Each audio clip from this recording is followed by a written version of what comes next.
The story of Emberwish Ravine. Emberwish Ravine was a place most travellers avoided. A narrow gorge carved between jagged cliffs, where faint red motes drifted through the air like floating embers. Locals swore those sparks were the last remnants of old wishes, still burning after centuries of disappointment. But to 16-year-old Taryn, the ravine wasn't a place of fear. It was an unanswered question.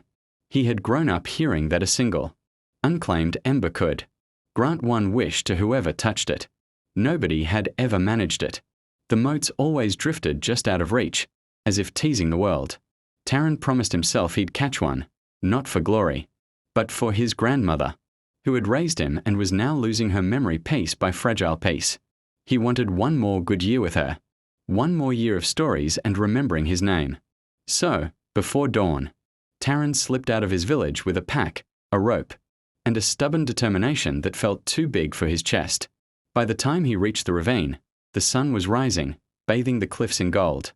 The first ember drifted past him, slow, soft, warm, and he reached up. It swerved away. "That figures," he muttered. He climbed deeper into the gorge, where the air thickened with drifting red light. Some motes glided like lazy sparks. Others darted like startled birds. Taryn jumped, stretched, climbed boulders, even swung from a tree root, laughing breathlessly when an ember dodged him at the last second. Then he noticed one ember that wasn't like the others. It wasn't bright crimson, but a gentle, pulsing gold. It hovered near a narrow ledge high on the cliff wall, drifting in a small circle as though waiting. Taryn swallowed and started climbing. The stone crumbled in places, and twice he nearly slipped, but he kept going until he reached the ledge.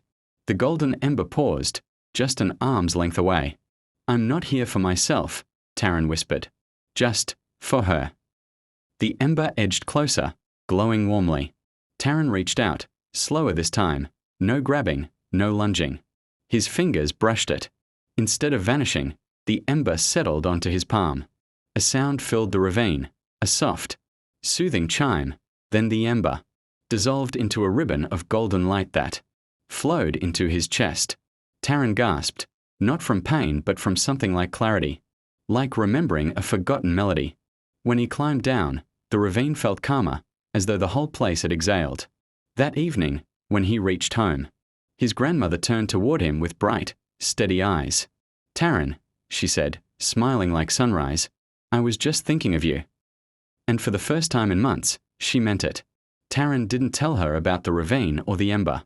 He only held her hand and listened as she told him one of her old stories, every word clear, every detail sharp, as if no memory had ever slipped away.